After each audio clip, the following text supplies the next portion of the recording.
Yeah, yeah. Ball on you. Yo, chill for real. Yeah, yeah. Laying low, turn on the big show, what's the blend? Uncle Sonny on the mic, news like a whirlwind. Current events got the streets all wildin'. Top spots, local stars shining, keep smiling. Hip-hop drama, the gossip they spinning. Loud's Media Group, you know we winning. Event stories, yo, we're never missing. Tune to the show, something surreal and glistening. Got the scoop straight from the corner. Exclusive tales, ain't no foreigner. Street lights bright, local heroes rising. Bigz got the heat, criticizing and prizing. Midweek sessions, chat lines glowing. Uncle Sonny got the vibe, spotlight showing. Louds in the cut, always growing. Big city tales, real truth flowing. Hip hop drama, the gossip they spinning. Louds Media Group, you know we winning. Event stories, yo, we're never missing. Tune to the show, something surreal and glistening. From block parties to the sold out seats. Bigz got the beat, news on repeat. Your daily dose ain't nobody lacking. Held down by facts, no exaggerating. Yeah.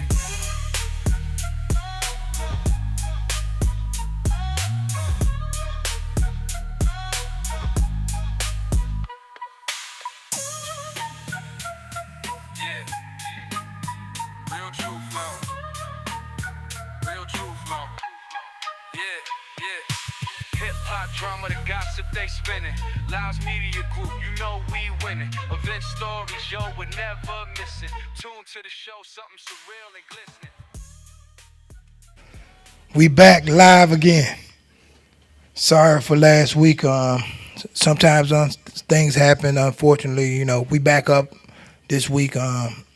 Tonight's guest is a long time dear friend, classmate, brother, Mr. Maurice A. Smith. How you doing, Maurice? Hey, Mike. Hey, brother. How you doing, man? Class 92 Griffons. I appreciate you having me on the show, brother. All day, every day, man. I'm glad that you was excited to come and sit down and chat with me, man. It's like, we've been around for a long time. We've been knowing each other for a long, long time, Right. man. And I was excited when you said, hey, man, I want to come sit down. I'd be more than happy to come sit down and talk on your platform, man. And that meant a lot to me, man.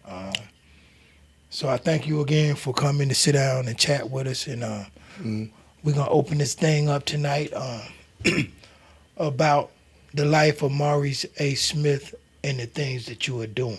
Okay. Be glad to share with everybody. Okay. The first thing I want to talk to you about is I see what you're doing on social media with the real estate industry. I see how you're maneuvering, how you're moving. Could you explain a little bit more about how you got into the real estate agency business? Okay, yeah, not a problem. Actually, it's not one of them stories where I had a whole line of family members that did real estate. So Right. if people are expecting to hear that, that's not going to happen. Okay. So what happened was after I retired from the military, I told myself I wasn't going to do anything. I mean, I really meant I wasn't doing nothing. And a lot of people were worried because they was like, hey, man, after that much time in the military, you may want to do something because you're going to go crazy. Right. Well, I tell you what, it's been like 2.5 years. I ain't went crazy yet. I'm still waiting for crazy to come. Right. So what got me into real estate was I had a couple of friends that they was prior military as well. Okay. They got into real estate and they were, going to school and they were telling me about the challenges of the school and how hard it was. And then when they got out of school, they just said that they thought it would be something I'd be good at because of my people skills, the way I handle myself. So I was like, okay, I thought about it. And then one day I just kind of pulled the trigger and said, hey, I'm going to go ahead and do this. And I knew it was going to be a challenge. I knew it was because when I ordered the books for real estate school, we talking like over 900 pages. That's when the discipline kicked in. Oh yeah, definitely. Yeah. I was like, well, if I started, I'm gonna finish it. So So what I did, I got the books. I started studying 45 days before the class even started because I didn't want it to be a culture shock. So I started studying way before the class started. So when I saw the material from the instructors, I've seen it twice. Okay. So I went through the school, and I will tell you, academically, that is the toughest thing I have ever done in my life. So my hat's off to anybody that's a real estate agent in the state of North Carolina, because that is a very challenging course of instruction, and that state exam and the national side of the exam. So yeah, it's much respect to anybody that's a real estate agent in the state of North Carolina. Wow. So how many months did the process like? It's a 3 month, 3 months of school. It's like 75 hours, and you can break it down any way you want. You can do it on weekends, or you can do it 3 days a week, 5 hours a day for 5 weeks. As long as you get to 75 hours, and once you do the 75 hours, whatever course you take, you have to pass your course's end of course test in order to be eligible to take the national and state exam. All right. So is most of real estate classes is like coding, things of that nature, or is just knowledge? You just have to have the basic knowledge of laws and stuff like that. Well, you want to know the way North Carolina is real tricky. So you almost have to know the stuff backwards and forwards. You just can't know a little bit about every chapter. You have to deep dive into every chapter, because when they throw a question at you, when they throw a test question at you, they'll trick you. And a lot of people second guess themselves because of those tricky questions. So by the time I took the state exam, I had studied that stuff so much. I apologize to my wife because I spent a lot of time in front of that computer and those books, and not spending time with the wife. But she was very supportive. But in the end, it was beneficial in the end, because I was able to pass it and get a job with a firm rather quickly. I think she knew that. She knew that you was on a mission, and when it's supportive, yes, they'll step out the way. That she knew you weren't on no bull job. She knew you was on a mission. She did. Yeah. So she was very supportive. That's good. That's good, man. Do you have any type of knowledge? Well, I know you have it. Would you like to share anything with the people, far as, me and you was talking, and I told you I had a partner right that was trying to get a home. Mm. And I said to him, because a lot of people don't understand, when you go in to purchase a home, it's not that difficult. Right. And we touched bases on that on the phone. You and I was talking that Right. It's a couple of things you have to have and you must know in order to get the procedure started. You want to talk to them about that a little bit, far as like which loans to apply for, what type of loans, things like that. Yeah, sure, not a problem. So the first thing is, the most important thing is getting that pre-approval. You have to get the pre-approval. I can't tell you how many clients out there, they go on Zillow or they go and they're like, hey, I want to see this house. And the agent, not knowing any better, if it's a new agent, they don't know any better, they go out there and show them like 4 or 5 houses, and then all of a sudden they fall in love with that 5th house, like, oh my God, I love that house. And then they go get pre-approved, to try to get pre-approved, and find out, no, I can't get that house because you weren't pre-approved. And then they say that, hey, Maurice, my credit score is 675. That's another common mistake, because when you look at your credit score, if you go off Credit Karma and you look at that credit score, that's based off your credit activity. Yeah, you paid this off, you paid that off. But when you try to get a real estate credit, that's when it's going to tell you the truth. That's when that rubber meets the road. Yeah, they get to pulling them things in, buddy. They pull it in. Then you went from a 675 down to a 583. It was like, how the hell my score drop like that? yeah. So you got to get that pre-approval. So I would say to anybody out there, just if you're thinking about getting a house, if the thought just enters your mind, now you got to start thinking about, okay, where's my credit? If your credit needs work, work on your credit before you even Think about it. think about it. Or if you think you're ready, just go see a lender. Go see a lender, talk to a lender, and let them find out where you're at, because that lender is gonna know. Because you can sit there and lie to me all day, say, Maurice, this. But when you go to that lender, and I seen you sitting out at paperwork and that lender's gonna give you the raw truth. So what keeps them when you starting to do that, right? What keeps them from getting the soft hits and the hard hits? Okay, got you. So those hard inquiries, it depends on your lender. Sometimes lenders they can do what they call a soft pull on your credit, where they're done ding your credit.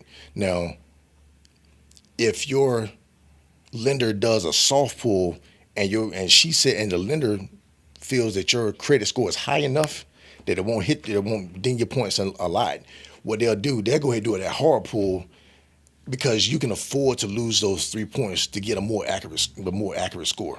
So yeah, it depends on your lender. Some lenders can do it, some can't. So because they stay up there about a year now. Them hard pulls stay up there what 2 to 3 years, I think. About 2 years, yeah. About 2 years. Yeah, so it could be a painful thing. So that's what I would definitely get with your lender first to find out, can she do a soft pull initially to see how you are, and then if she says that you're good, let her go ahead and do that hard pull and get that pre-approval. And the biggest thing I want to make sure that people understand about pre-approval and pre-qualification. Pre-qualification is someone just talking. Like, you tell the lender, yeah, I got a job. I've been there 2 years. I only got one less thing to pay off. The lender be like, okay, got it. You're pre-qualified just off of a conversation. That pre-approval is when the documents come in, taxes, income, pay stubs. Right. So pre-approval, I want to make sure people understand the difference between pre-approval and pre-qualification. Right. And keeping your credit good is very essential, because before we bought our home, I got my credit score up. I ain't gonna say where, but you can tell the difference when your credit score is up there versus when you in the middle. Right, exactly. Because if you up there, they treat you totally different. Yes, they do. It's like, hey, have a seat. Do you want this? Do you want that? But if they see that you struggling a little bit, listen, it's gonna be a rough one. We gonna have to work on this. Exactly. We're gonna have to work on that. But keeping your credit, I say, for me personally, keep it mid-range, right, or better. Yes, better is always better when you get ready to go purchase a home. Correct. Because once you got the home and your credit go down, you know why your credit went down. Exactly. Everybody know why your credit went down. Exactly. A lot of people don't know the difference between city purchases and rural purchases. Yes, right. Can you explain to them how costly, effective it is both ways? Yes, definitely.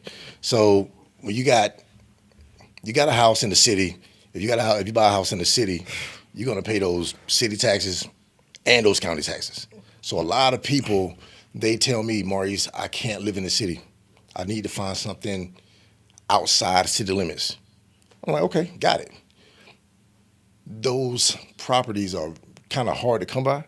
If you do find one, 9 times out of 10, it's a house in a rural section that needs a lot of work. So if you got the person or the buyer that's willing to go and make the changes to the house, it's going to be great for them, because now I would say in Greenville, in like Pitt County, that's a lot of rural area, right? Right. It's like you got Grimesland, you got like all the like Farmville, you got cities outside like Simpson that you can go to, and you're gonna pay, depending on the age of the house, you don't have to pay city and county tax. You just pay that. The county tax. Now, somebody in the city, they're gonna get hit hard. They're gonna get you get hit twice. Now, if you got a nice property, a younger property, like something like 2020, and you live in the city, you're gonna be paying like about $3,000 or more of taxes for that year. So that's the difference. Or you can go out to the rural, get something out there. Or sorry, get something in the city. Sorry, get something in the city. Okay. And if the zones change, Right. now you could potentially get something. Yeah, not be paying city taxes and Right. just be paying the county tax. Like when it comes to buying homes and stuff, like, I don't purchase homes. Sold them, purchased them. I thought about flipping homes at one time. Then I looked into learning how to inspect homes. Yes. But I got this phobia. No. What time we going at crawl space? I ain't going to hell, no. Excuse my French. No. No, I heard that. I heard that. No, no, I don't care about that. I'm not going up under there. And I heard that. Because them inspections, they get paid. Oh yeah. Imagine you do 5 a day. Oh yeah. That's a good chunk of change right there. Oh, no, I ain't going up under that, dog. No, I changed my mind on that. But a lot of people don't understand when you buying a home for 90 days, could be more, it's very tedious because you got to watch things that you do. Would you like to fill them in on like certain things that they can do, they can't do? Because I do know when I purchased a home, the first thing was told to me, I said, I don't keep money in the bank like that. They said, well, whatever you doing, you need to go put it wherever it need to be at, and you can't touch that money. This is after you bought the house. No, this was when I was getting ready to start. Oh, got you. I end up. Got you. I took $800 out of the account that I was using Right. before, and they asked me, why did I do that? Mm-hmm. And I explained to them. They said, nah, you can't touch certain things for Right. at least 90 days. You want to care to elaborate on that? What's that's called? Yeah, I would just say just the lenders, they're watching. So anything that's a big purchase, especially if you're like right at the cusp and you go under contract. So like, you already signed a contract, the seller signed a contract and you're under contract. Now, I mean, your finances, your bank account is on a microscope because that lender is already skeptical. And they want to make sure that you don't go out there and buy any large purchases, or some people go out there, they actually go get a loan. I'm like, why in the world would you go get a loan? In the middle of a loan. And they don't do that. Well, this one guy, believe it or not, I swear, he went and bought a Dodge Charger, and my lender was like, okay, that's fine, you bought a Dodge Charger, but that credit card that you got over there that's $4,000, you need to pay that off. Since you got that, you just added this more to your debt, the income ratio. That debt and income ratio. You got to take care of this in order for you to have your debt income ratio where it needs to be in order to get this house. Yeah, Blew so don't. He didn't get that loan, did Yeah, he did. He paid the card off. His girl paid that. He didn't pay the car off. Paid off a credit card that dropped it down. So no large purchases. If you go on a contract, the day of closing, when that deed records, you can go out and get a Range Rover if you want. But before then, don't buy anything big. And you better hurry up, because soon you sign them closing papers, that credit score gonna drop. Yeah, that is right. That is right. So it's like I experience a lot of people that say they never want to own a home, but they don't understand the perks about owning a home. Right. Because in the buyer's market, sometimes you might can catch a home where already have equity in it when Correct. you buy it. Correct. And you just don't know what a home you can do. You can start businesses with that equity. Exactly. And they don't, and a lot of people, well, I'm a rent because I don't have to fix nothing. I said, well, think about this. When you renting and you keep breaking stuff, your rent going up. Somebody else getting rich off you paying rent. Exactly. I was staying in an apartment complex, Mm-hmm. and in Raleigh, 800 is good. Right. Oh yeah, definitely. You know what I'm saying? I had a 1 bedroom with a loft. Mm-hmm. And all of a sudden, my car started getting hit. Ding, dong, dong. And right at leasing ending, it went up almost $150. I said, oh, hell no. Excuse my French. I said, I ain't paying nobody no rent, no $1,000. If I pay $1,000, I'm going to buy a home. Exactly. Called my fiance. I said, look here, check this out. Here's what we're going to do. Mm-hmm. We're going to buy a house. Exactly. I said, because your townhouse and mine, that's a whole mortgage. Exactly. That's a whole mortgage. Mhm. I said, nah, we ain't even playing them games. I said, because I ain't getting nobody no $1,000 for rent. Now, would I, in today's market?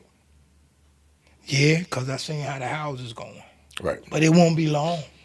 No. I wouldn't rent for long. No. But I say that to say this is like, don't be afraid to step out there and purchase something that you can leave for someone else, which we're going to touch on that later Mm. in the interview. Like, if you own a home, I told someone just last month, I don't want to buy a house because I got to do all the repairs. I said, nah, you go to Lowe's or you go to Home Depot. You going on run that credit. Going on get you a credit card Exactly. for Home Depot and Lowe's. Your hot water here going to go automatic.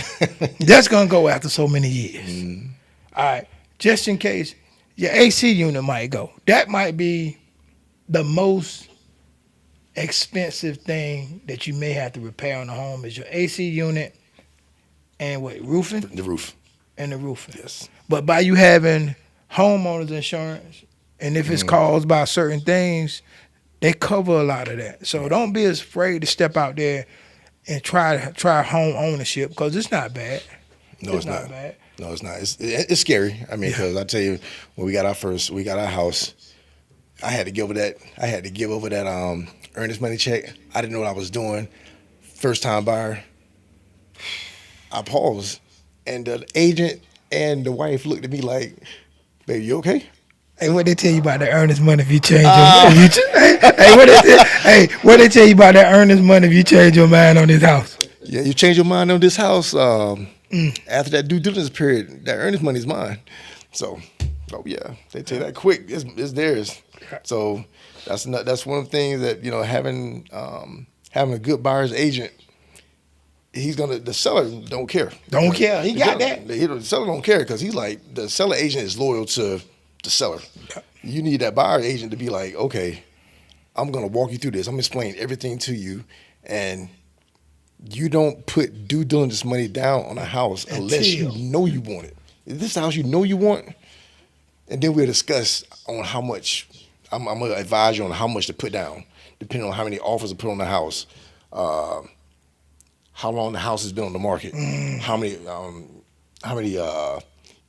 the years the house been built, how old the house is. Yeah. Those are the things that a buyer's agent will look like, okay, and they advise you properly on how much money to put down. I look at when I was searching for a home, I look at who owned the home. Oh yeah.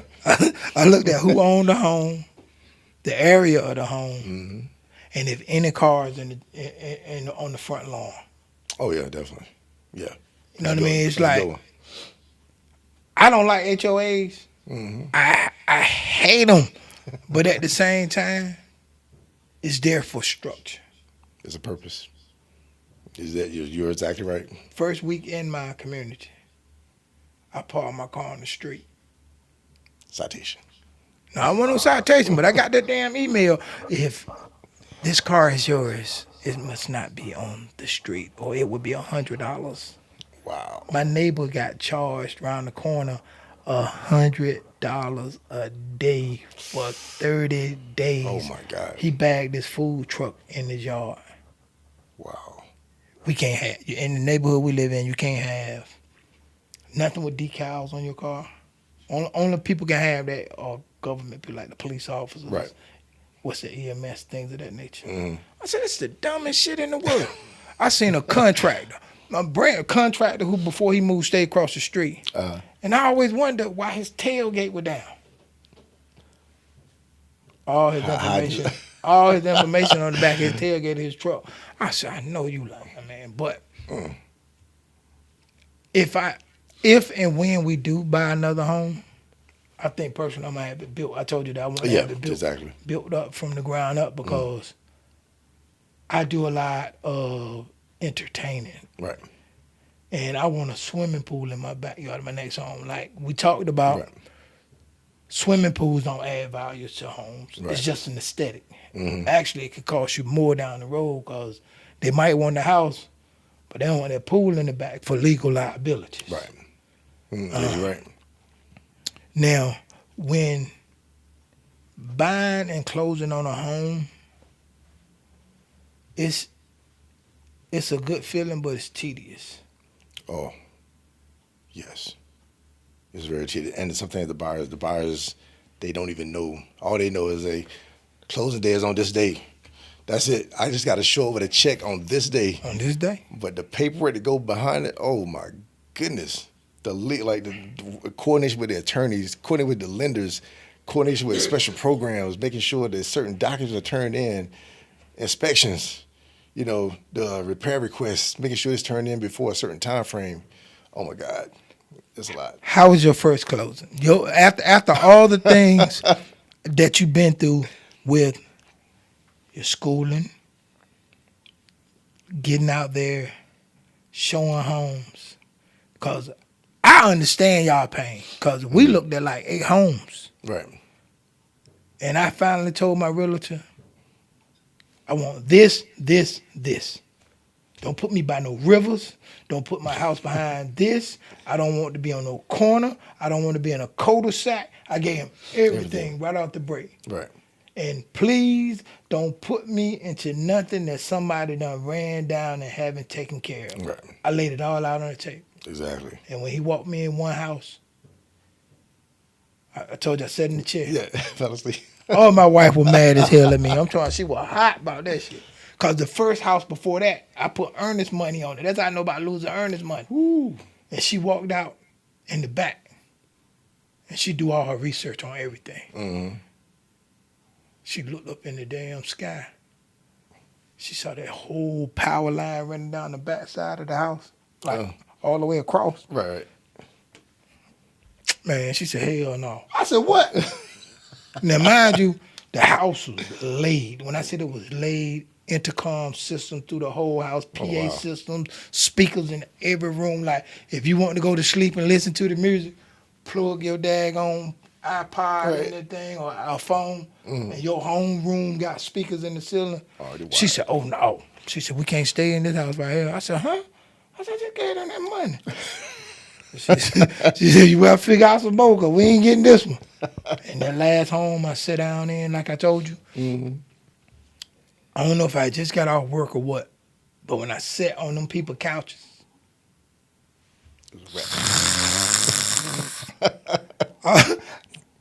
I said, yeah, man, this it right here. Go on tell them people, go on tell them XYZ, XYZ. And she looking at me like, you ain't asked me shit. I said, this it. This is it. We got a fence. We got a whole lot of backyard. Right. And I didn't know that the people who own the house pushed the backyard in a little bit. So our backyard go further back. But they said they didn't go all the way back because the thing is a drain in the back. Okay, gotcha. And if the city had to come back there and do any type of work, you have to pay for it. Right.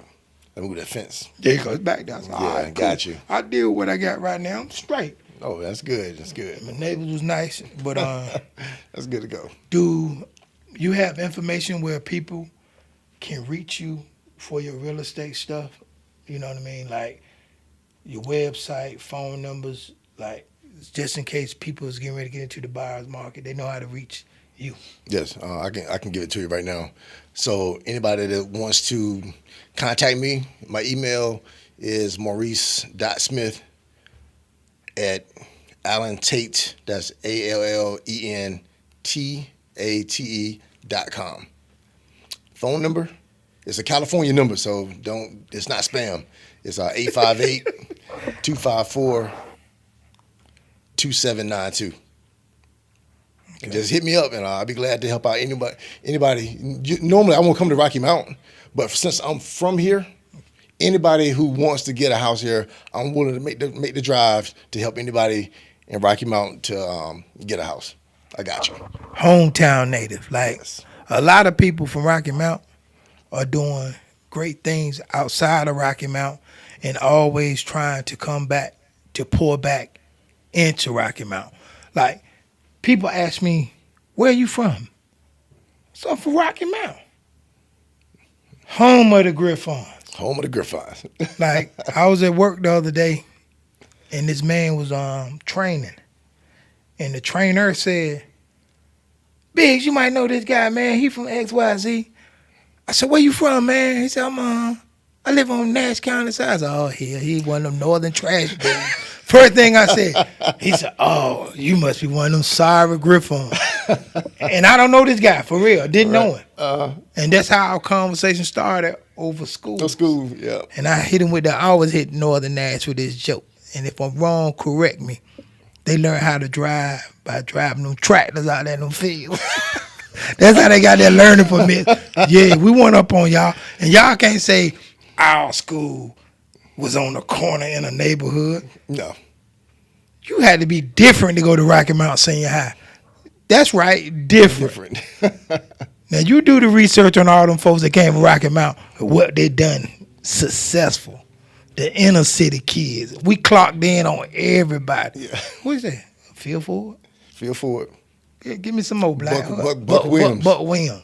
Fonte Lyles. Look at Hey, we got some, hey man, Sonny Bigz, Maurice A. Smith, Terry Pittman. Man, we got a whole slew of folks. T.T. Hill, J.J. Jones.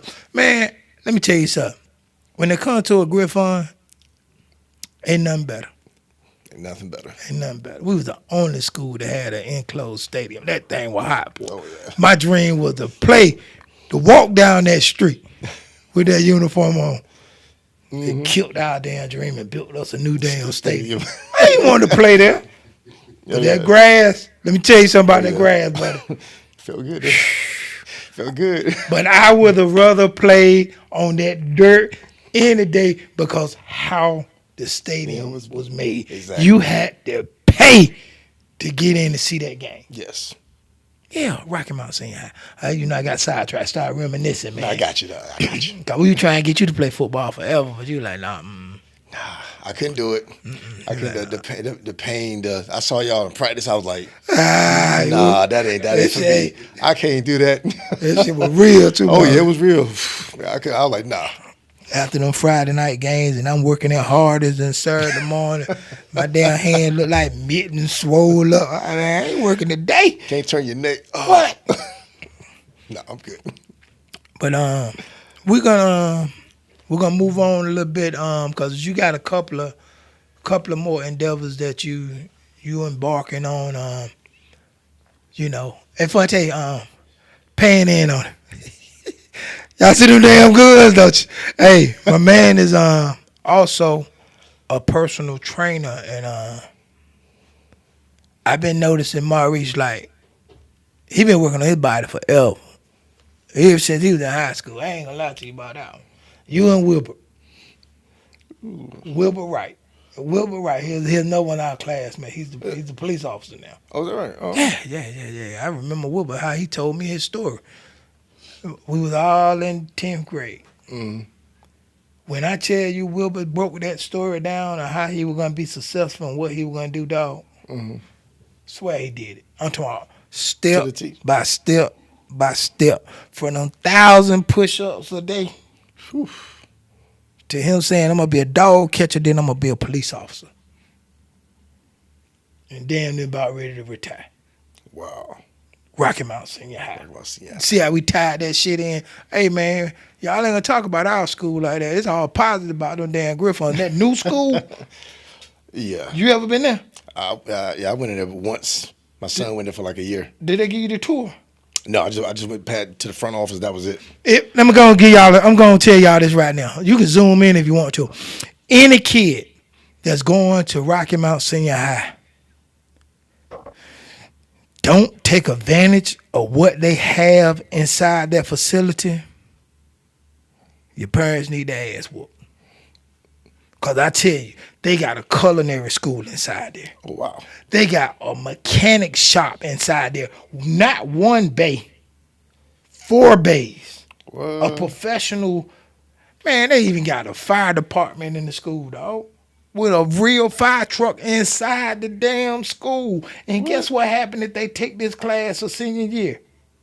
They automatic gets to go to the fire academy. Oh, wow. They already in there.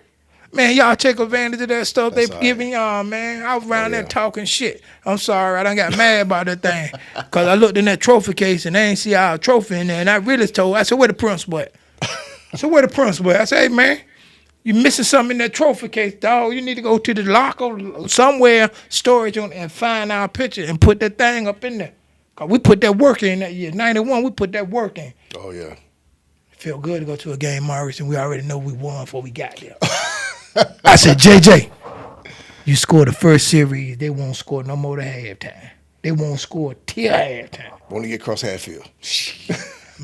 First play, JJ Jones, touchdown. I said, here, look at us. I said, time to clock in, fellas. Now, mind you, I'm not me, Gerard. Right. I want to say either Lamont or Michael Bull was the only juniors starting on varsity football. I remember Michael Boyd. Oh, yeah. Clock the hell in on him. We won't playing with him. Now, let's talk about your personal training and how can it benefit people? Well, personal trainer, I got my personal trainer certificate or certification back in 2012. Okay. And I started with that. It came with 5 other certifications. Okay. So I had to get all those 6 to actually complete the course. So now I got about 10 certifications now total. So I mean, my thing is I always try to be diverse. So you're a personal trainer, but that's great. Okay, but now you're average. So now you got specialists in exercise therapy, you got nutritionists, you got senior fitness, youth fitness, group fitness, transformational specialists, bodybuilding. Yeah, I got, Damn, is that many? Yeah, I got about 10. Every 2 years I research in something else just to, although I don't really have clients like I used to, what I like to do is get that knowledge and just make myself a little bit better and something different every year. So I think next year I'm gonna take. I don't know why I'm gonna do it. I'm gonna go for yoga instructor next year. It's gonna be painful because I don't do yoga myself now. Right. But it's gonna force me to do yoga, be good at it, so I can teach somebody else. So that's my next plan. So. Do you have any personal clients now that you work with? No clients currently. I haven't had a client in, I want to say at least probably about 6 years. Because with the military, and once I got high up in the ranks, I just didn't have the time to. I had to focus on military stuff. Although I did get my certifications just to keep myself current. Mm-hmm. I just elected not to train individuals. But if someone came at me with a question, or they wanted me to do a workout for them, I would always just type it up, send it to them, say, here you go. So. Hey, y'all heard that right? So he do have a service where if he can't physically touch and work out with you, he can type you up a plan for, not a lot, but he can make sure some things happen for you. Yeah. I don't know what his fees are, but they're reasonable. He'll make sure you're good on that part. Now, this is what I always wanted to talk to you about, man, because you and Fonte got a lot in common with this, and I supposed to have been involved, but God had other plans for me in the moment. Right. Because I was going to go with Fonte to the military with the Buddy Buddy program, right? Right. And I'm watching the news. I'm seeing what's going down. My foot halfway one place and my foot halfway the other place. Right.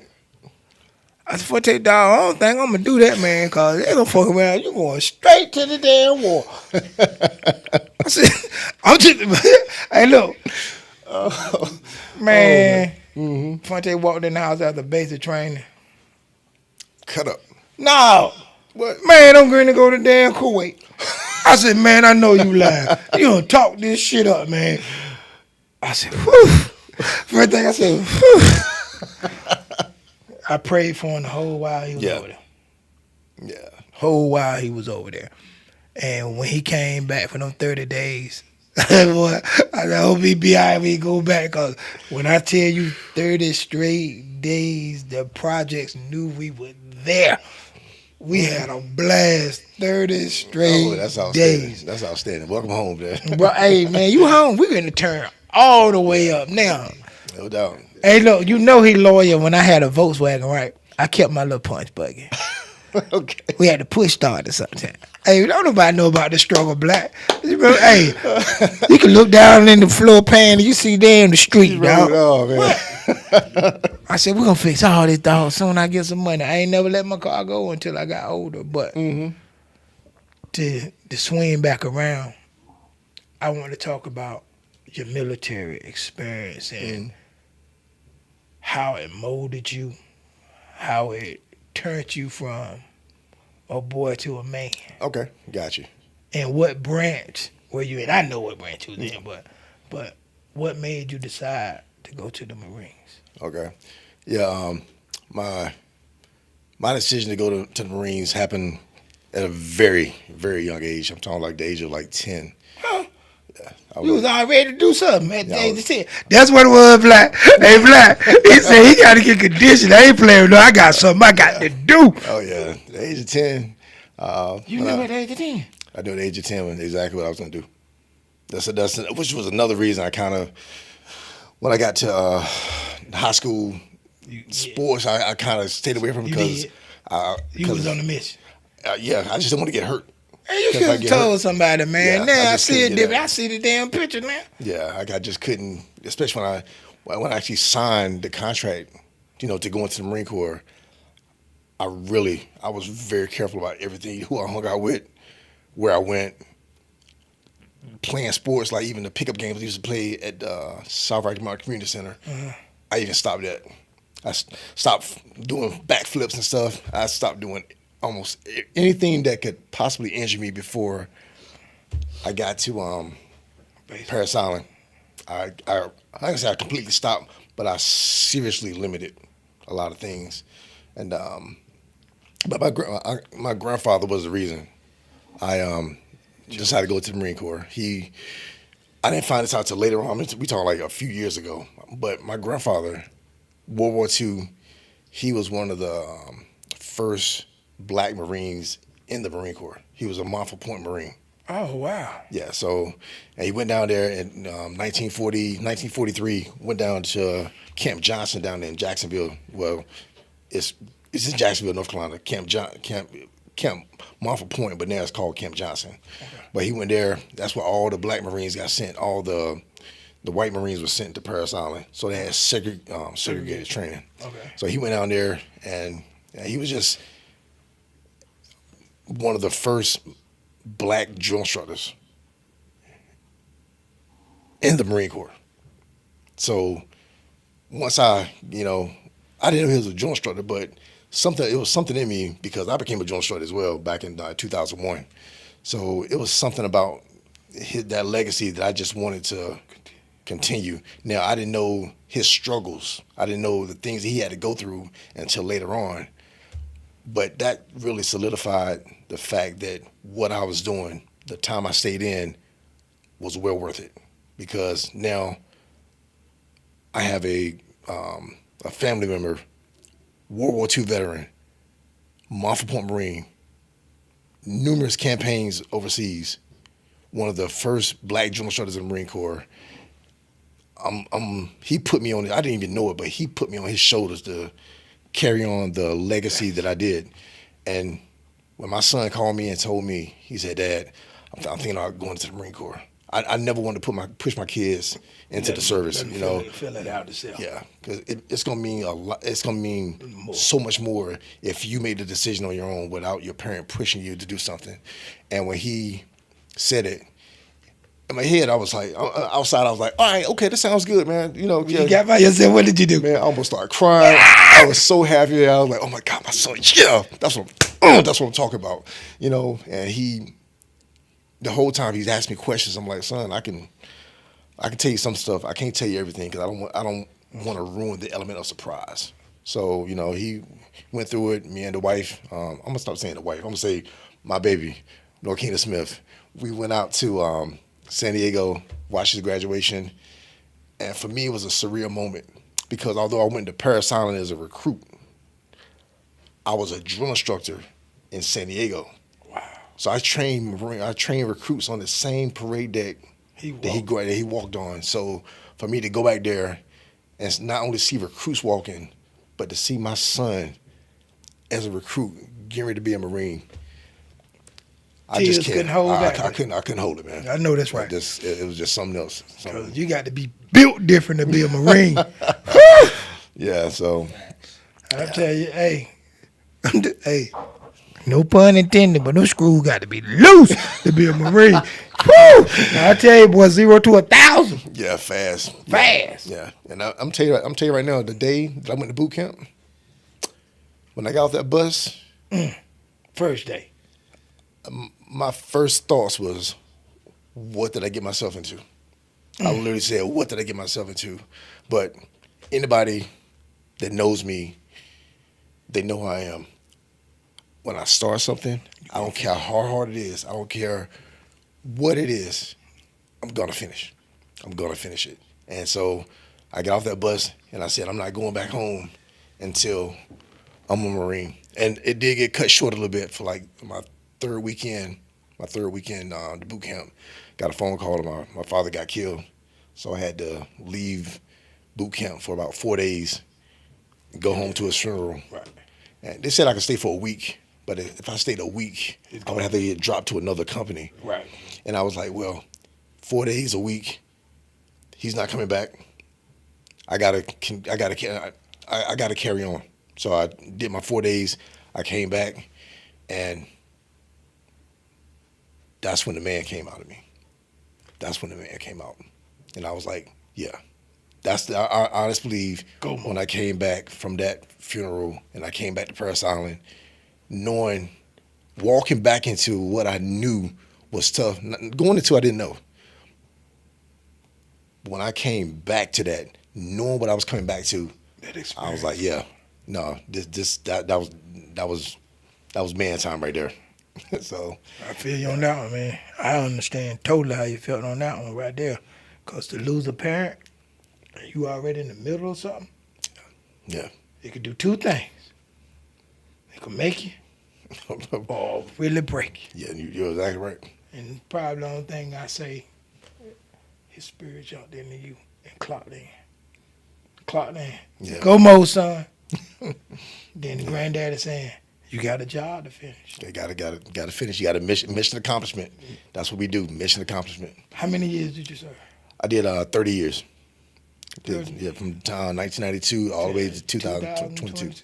And don't get me wrong. It's a lot of people that ask me, "Hey, how did you do 30 years in the Marine Corps?" And I tell them, you have to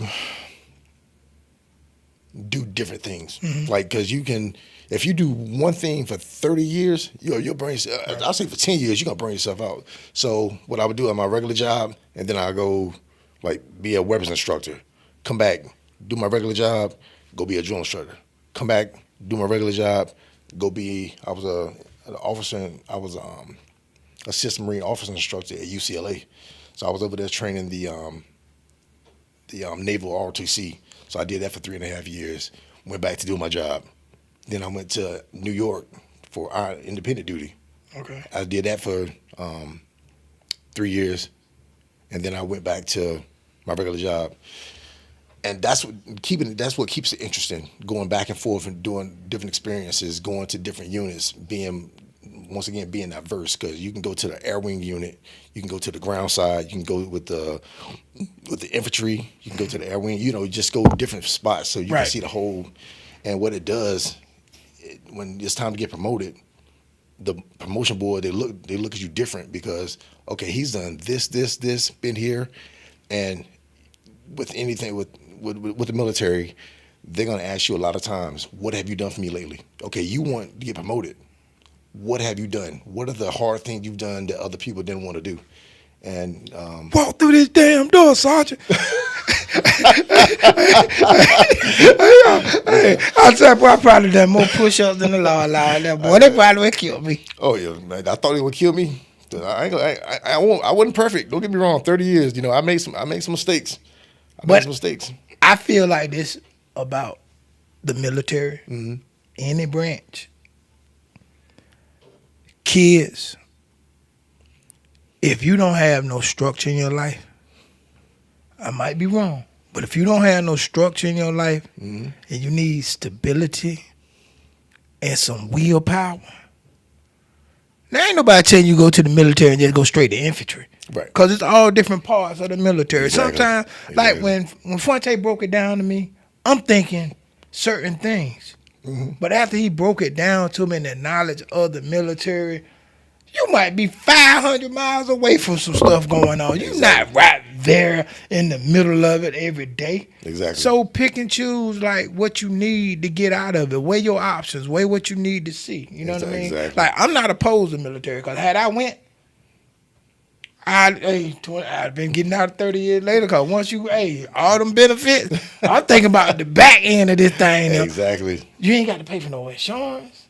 Different stuff, man. They all, it's beneficial for the ones that need discipline. Yeah, definitely. You're just all right. I think I said it right. You said it right. Like, if you need discipline and structure, they'll get your ass right. The night we talking that real talk, you go there, think you gonna book. That's a long walk home. Yeah. Now, I don't let them quit. No, what I do is I as a drill instructor, I just broke them down. I mean, and you see everything. You see the racist kids from Mississippi. Deep inside, you never seen a black person in their life. You got gang members coming through there. But when they met drill instructor Stasson Smith, they understood. I'm your mama, I'm your daddy, and you can call home and tell them.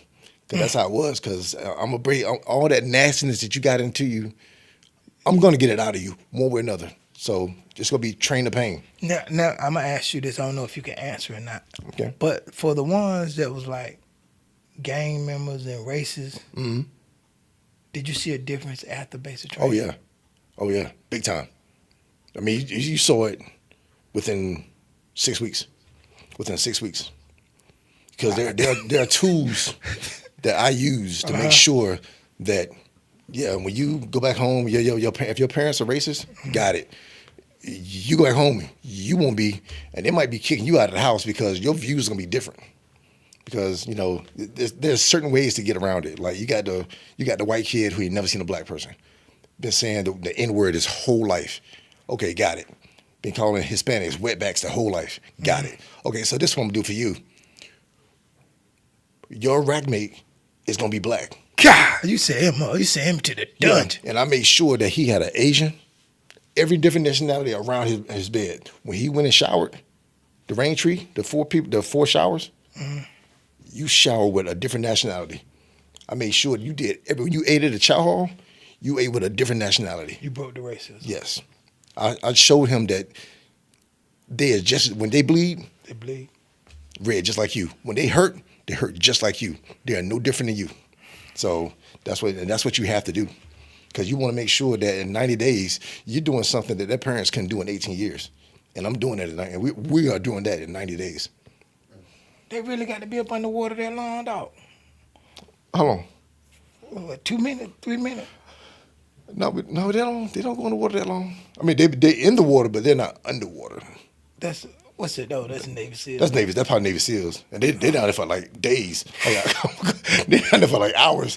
Yeah, they might go in the water for like woods, hang hanging out of trees and shit. Yeah. Yeah, we had to just sleep in the woods, whatever. Yeah, so. Snakes and all that, man. Yeah. Hell. And I was doing that, man. I was doing that all the way until I retired. I was like Still in the woods. Still laying in the woods, doing 30 days out there, waking up, laying up. I mean, that's why my back is jacked up now. I still can't, because, I mean, I'm master guns. I'm a master gunnery sergeant, E9, but I'm out there with my guys because, we going to the field, master guns. I can't sit there and tell my guys to go out there, and I ain't going. So, yeah. So I was out there with them. Each one teach one. Each one teach one. I like it. I do. I never had them do things that I can do myself, or I haven't done myself. Yeah, that's the philosophy in anything in life. Exactly. That's why when I train people in the job, because a trainer trained me, don't never ask nobody to do nothing that you can't do. Exactly. You know what I'm saying? Exactly. Because I'm a motivational speaker. I have everybody out here being successful. If I could talk to you for 30 minutes. That's what I'm saying. Because sometimes I see stuff in people that they don't see in themselves. Exactly. You're right. And I talked about this on a couple of segments ago. I had to apply that same speech to myself. Because I see stuff in a lot of people, dog. Hey, look, you sitting here wasting your gift like that. But then turn around, I'm looking at myself like, damn, I'm wasting all my gifts. I ain't doing nothing but just talking. And somebody said, start talking and start moving, dog. Be about it. Exactly. Start talking and start moving. So, I'm moving a little more, talking less. Used to be on social media talking all the time. Now it's minimized. If it ain't about my clothing, if it ain't about my barbecue, if it ain't about the talk show, I throw one of them daggone funny videos at her. I thought that video in a minute. But other than that, man, Wow. we at this point in our life right now, dog, where we on the other side of the damn road. I can't believe that, dog. 30 years has passed us, man. 30 years, yeah. And what I want to talk to you now about, that's why I'm tying it in this way. It's like people don't understand that generational wealth should be a necessity in the African American home. Yes. I mean, any home. But the other cultures already have it. Already got it. They already got it. They already understand it. And now they are trying to show you with this social media, like, hey, you need to focus more on generational wealth. Exactly. We have to break the stigma of, I'm not leaving nobody nothing when I leave here. Right. Exactly. But in the middle of prepping for the generational wealth, you also have to teach them about managing certain things. And if you can't manage certain things, it's like a gift and a curse to me. See, when I created my clothing brand, I created it around generational wealth. So any nationality can wear my clothing. Right. It's not an urban thing. It's a world thing. Right. Because someone is always trying to change their family's financial future. Exactly. And that's what St. Paul brand stands for. Striving to change our family's financial future. That's awesome. Generational wealth. And That's awesome. this is why I'm tying it in this way, because you touched on something when me and you and Fonte was talking about insurance. Right. And a lot of people, self-included, were scared of that insurance thing one time. Because you didn't know, I mean, I'm get some insurance, man. Shoot, I ain't got to worry about that when I die. Somebody ain't going to worry about that. I ain't going to be here to understand that. But setting the tone for the future of someone else Right. is very important. You Very. want to touch on that subject about insurance? Yeah, not a problem. So I became a life insurance agent like 3 years. I think about 3 years ago, and I got into it. My wife, she was getting into it. Had thought about doing it, and I was supporting her. Some other things came up, so she decided to go another route. Right. But I got my foot in the door, so once I start something, I got to finish it. Got to finish. Yeah. Now I was no. That's another thing. It was tough too. That life insurance is whoo. That's a lot of studying there, but a lot of note cards and a lot of studying. But I knocked it out. Got with Primerica. Primerica. I'm a life insurance agent with them. Now, when it comes to insurance, man,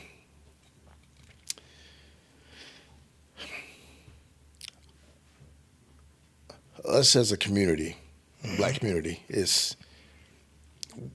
we just have to get better. We just got to get better as a whole. And the stigma that I've talked to a lot of people about when I say you want like life insurance, like for what? I don't get to enjoy it.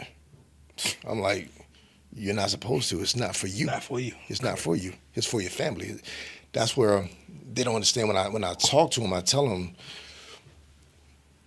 do you know that you could be a legacy for your grandchildren, for your great-grandchildren? They'll probably never see you, probably never know you. But they know. But they're going to know about you because you just left them a lot of generational wealth that's going to put them in a better school, a better neighborhood, a better financial status than what they would have been if you didn't do it. So, and it's the insurance is out there, and I hate to see it. We see it all the time with people. They pass away, and next thing you know, it's a GoFundMe. It's a let's go have a fish fry, and then that's just gonna pay for that might pay for the soup. Now you got an opening, you got a closing, you got a coffin, A burial, a tombstone plot. Yes. So, Unless you're gonna get cremated. yeah, and that's going even though with the prices going up, that might cost you some money too. So I would say my thing would be, if nothing else, get life insurance enough so your family can at least have a decent burial for you. Alongside that, another thing about insurance, I want people to understand. You got your whole and term. I'm gonna just throw a scenario at you. You got somebody that's 21 years old. They get a term policy for 30 years and they pay on it. You can put some money of that towards your life insurance and another part of that into a savings account that grows. For 30 years, you do that.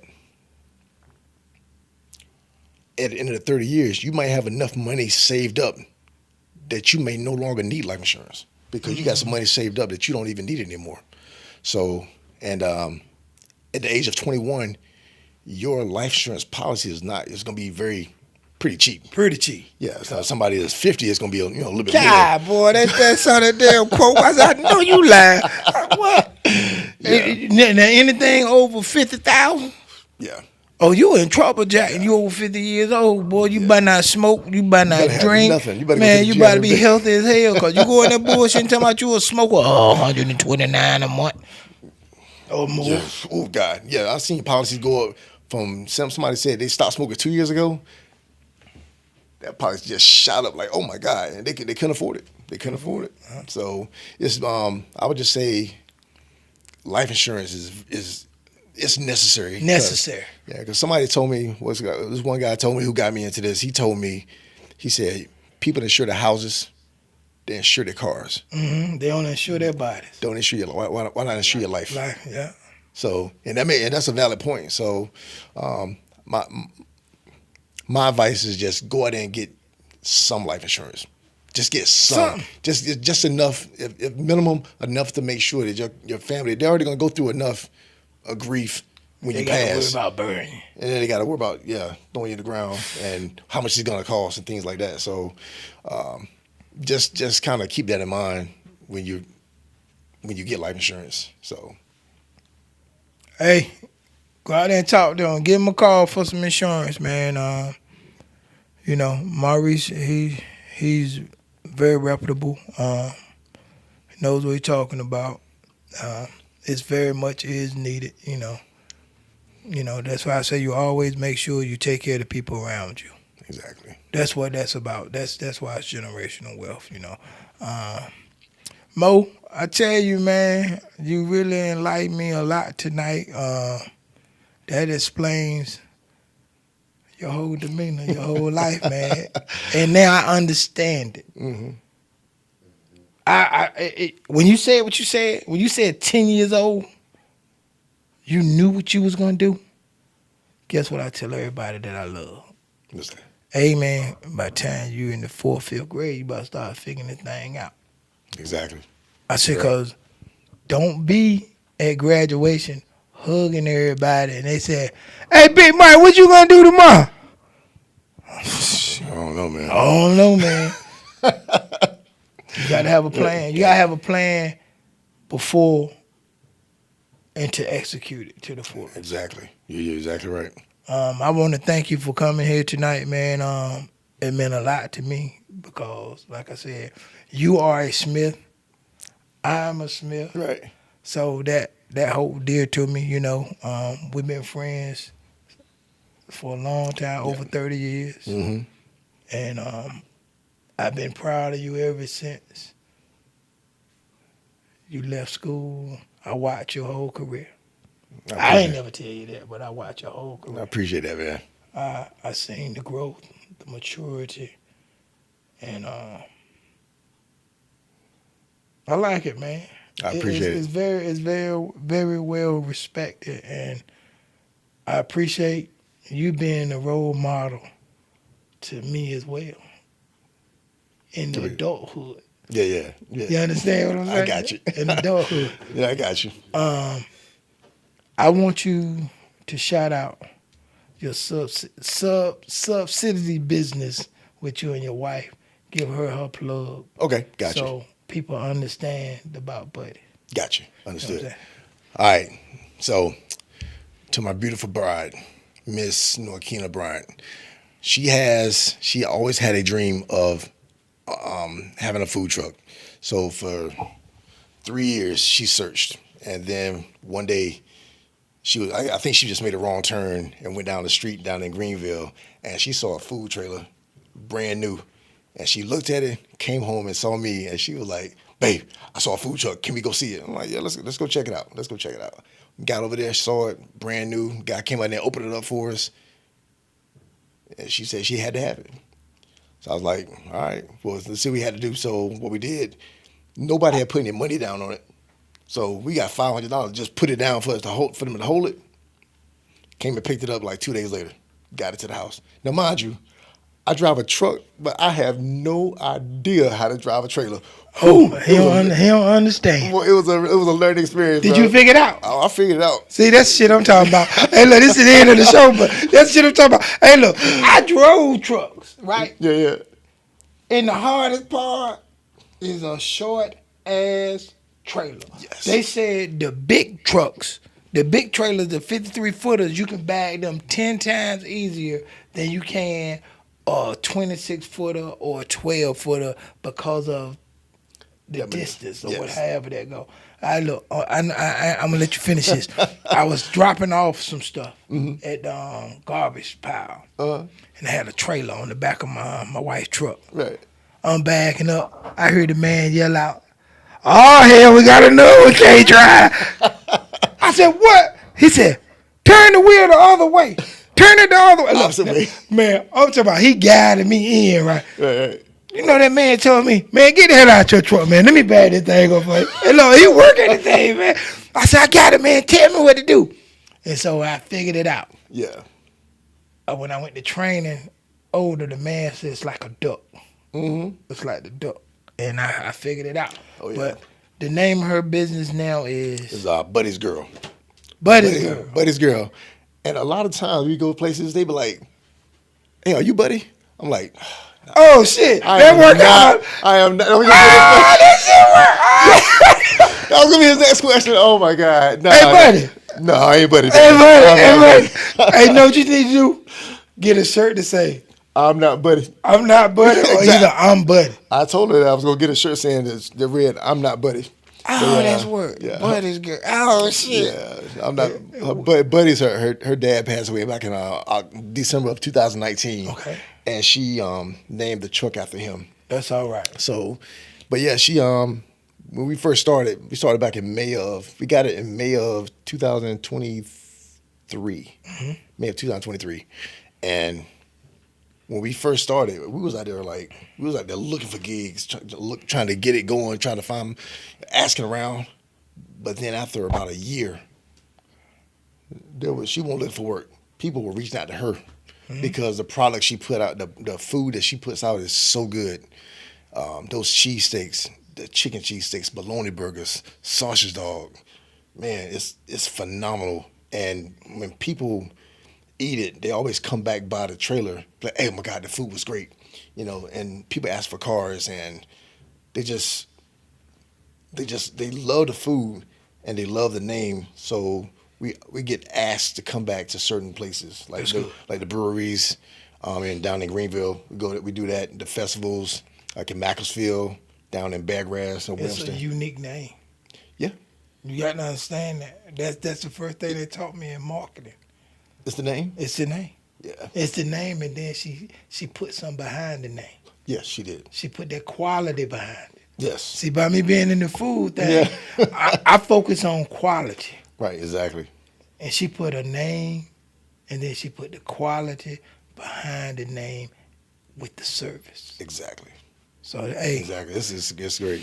I wish you many more blessings, Narkina, from my mouth to God's ears, Godspeed. I hope your business be very, very, very, very successful. Maurice, I hope your endeavors be very, very, very, very successful, man.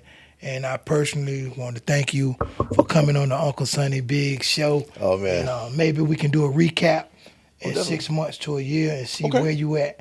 Definitely. You know what I mean? Anytime you want to come up here and give people knowledge, you're more than welcome. And, Okay.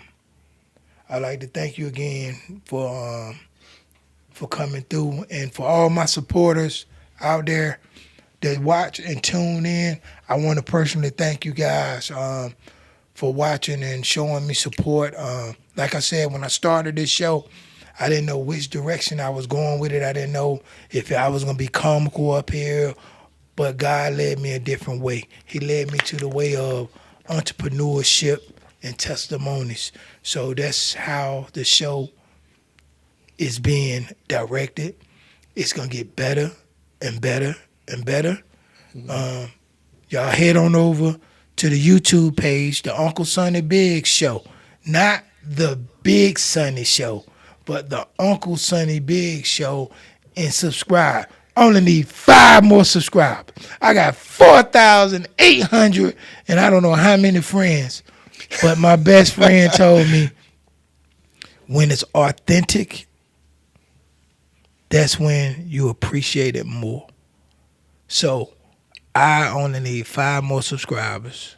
That'll put me at 50. And then we're going to another platform. We'll be on YouTube. And it's going to get bigger and better, bigger and better. Until then, I want to tell you, thank you guys for tuning in. Thank you again, Maurice A. Smith. Thank you again, Tay Lyles Media Group.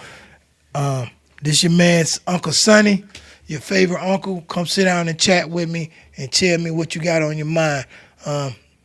God bless you all. Good night. I'll see you next week.